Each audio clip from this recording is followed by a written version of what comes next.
Live from the world's capital markets, here are the latest financial headlines brought to you by News Factory. Hello and welcome to Tuesday's Daily Financial Digest. The US Redbook Index will be released at 12:55 GMT. The US 52-week bill auction at 15:30 GMT. The UK's claimant count rate at 6 GMT. The UK's average earnings, including bonus, will be released at 6 GMT. Japan's machine tool orders at 6 GMT. Finland's industrial output at 5 GMT.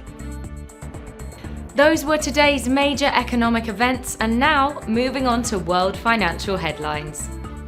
The S&P 500 ended slightly higher, lifted by Amazon and Alphabet, while investors watched US-China negotiations aimed at mending a trade dispute that has rattled financial markets for much of the year. Strategy has acquired $110.2 million worth of Bitcoin as the price trades near its all-time high level.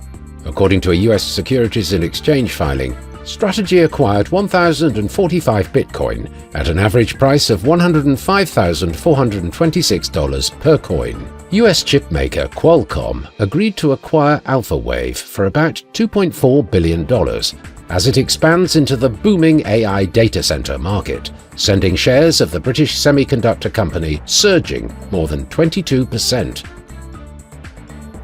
Coming up, our chief analyst's choices for today. The gold got a slight bump of 0.2% against the dollar in the last session. The Williams indicator indicates an overbought market. The euro-dollar pair made a minor upwards correction in the last session, rising 0.1%.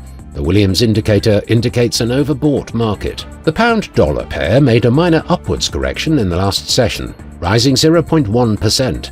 According to the Williams indicator, we are in an overbought market. The Aussie-dollar pair saw a minor rise of 0.2% in the last session. The CCI is giving a positive signal.